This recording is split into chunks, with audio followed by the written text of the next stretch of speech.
Shalom, selamat pagi Bapak Ibu Saudara yang terkasih di dalam Tuhan Yesus Kristus. Dengan penuh sukacita di dalam Tuhan, kembali pagi hari ini kita bersyukur kepada Tuhan oleh karena anugerah dan cinta kasih-Nya memungkinkan kita semua boleh berjumpa di pagi hari ini di dalam program Motivasi Pagi. Firman Tuhan pada pagi hari ini terambil di dalam kitab Yesaya pasal yang ke-8 ayat yang ke-17. Terjemahan baru kedua berbunyi demikian. Maka aku hendak menanti-nantikan Tuhan yang menyembunyikan wajahnya terhadap kaum keturunan Yakub. Aku hendak berharap kepadanya. Amin. Bapak, Ibu, Saudara yang dikasihi oleh Tuhan Yesus Kristus, nats firman Tuhan pada pagi hari ini berbicara tentang ketekunan dalam menantikan Tuhan dan tetap berharap kepadanya.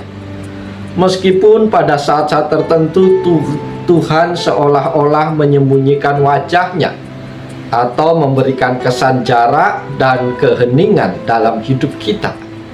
Saudara-saudara yang dikasihi Tuhan, kata hendak menanti-nantikan menegaskan sikap aktif dan sabar dalam menunggu jawaban atau pertolongan Tuhan. Menanti bukan berarti pasif, tetapi menempatkan seluruh hati dan pikiran dalam pengharapan kepada Tuhan. Ada masa ketika kita merasa Tuhan jauh, seolah menyembunyikan wajahnya. Ini bisa terjadi saat mengalami kesulitan, penderitaan, atau kegagalan.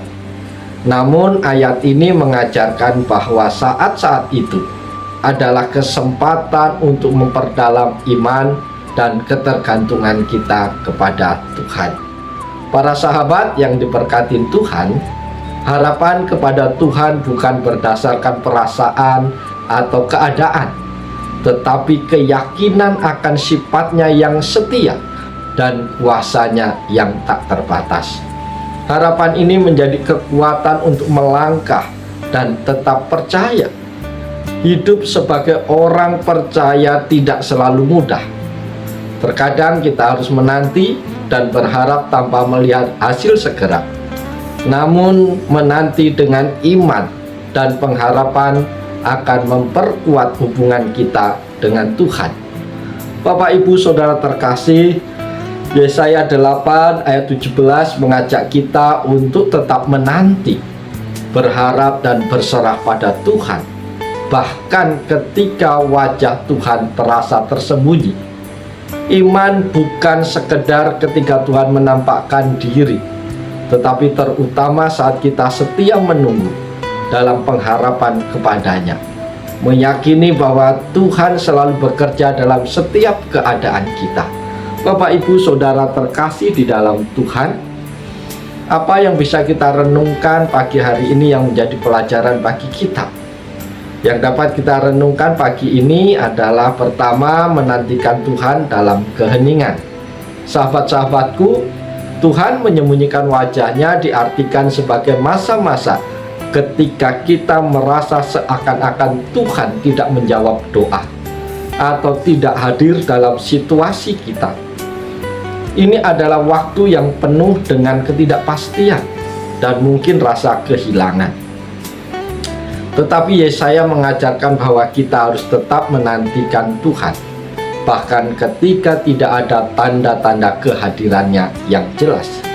Yang kedua yang menjadi pelajaran bagi kita adalah harapan yang tidak tergoyahkan. Para sahabat-sahabat yang dikasihi Tuhan, pengharapan kepada Tuhan adalah hal yang sangat penting dalam hidup kita sebagai orang percaya.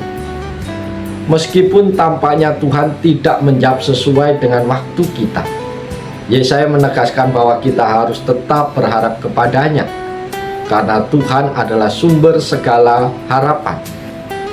Pengharapan ini bukan sekedar harapan kosong, tetapi harapan yang berdasarkan pada janji dan kesetiaan Tuhan. Yang ketiga yang dapat kita pelajari pagi hari ini adalah ketaatan dalam menanti dan percaya. Bapak Ibu jemaat Tuhan yang dikasihi dan yang diberkati oleh Tuhan, menanti Tuhan bukan berarti kita hanya duduk diam tanpa melakukan apa-apa, tetapi menanti dengan iman dan ketaatan untuk tetap percaya pada rencana Tuhan yang sempurna. Meskipun kita tidak mengerti sepenuhnya mengapa Tuhan seolah-olah menjauh, kita tetap percaya bahwa Tuhan tidak pernah meninggalkan kita, dan Dia memiliki waktu yang tepat untuk segala sesuatunya. Yang keempat yang menjadi pelajaran bagi kita pagi ini adalah menanti dalam doa dan persekutuan. Bapak, Ibu, Saudara yang dikasihi dan yang diberkati Tuhan, salah satu cara kita bisa menanti Tuhan dengan sabar adalah dengan terus berdoa dan berada dalam persekutuan dengannya. Meskipun kita tidak selalu mendapat jawaban instan, doa dan persekutuan dengan Tuhan tetap memperdalam iman kita dan membuat kita lebih kuat dalam menanti penyertaannya. Saudara-saudara, Yesaya 8 ayat 17 mengingatkan kita untuk menanti Tuhan dengan sabar dan penuh harapan. Bahkan ketika kita merasa bahwa Tuhan tidak hadir atau tidak menjawab doa kita, dalam saat-saat ketidakpastian, kita tetap diundang untuk percaya kepada Tuhan, bekerja dengan dalam caranya sendiri dan pada waktu yang tepat. Karena itu Tuhan tidak pernah meninggalkan Bapak Ibu Saudara semua. Dan dalam setiap masa penantian, kita harus terus berharap kepadanya, yakin bahwa kasih dan kesetiaannya tidak pernah berakhir dalam kehidupan kita. Biarlah firman Tuhan pagi hari menolong, memberkati, memotivasi kita untuk terus berharap, untuk terus berdoa kepadanya, dan terus menantikan jawaban yang indah yang datang dari Tuhan. Oleh sebab itu, mari kita jalani hari ini dengan penuh sukacita, dengan semangat, tetap naikkan rasa syukur kita, karena Tuhan tidak pernah membiarkan kita bergumul sendirian. Oleh sebab itu, selamat pagi, selamat berjuang. Tuhan Yesus menolong, Tuhan Yesus memberkati Bapak Ibu Saudara semua. Salam haleluya, amin.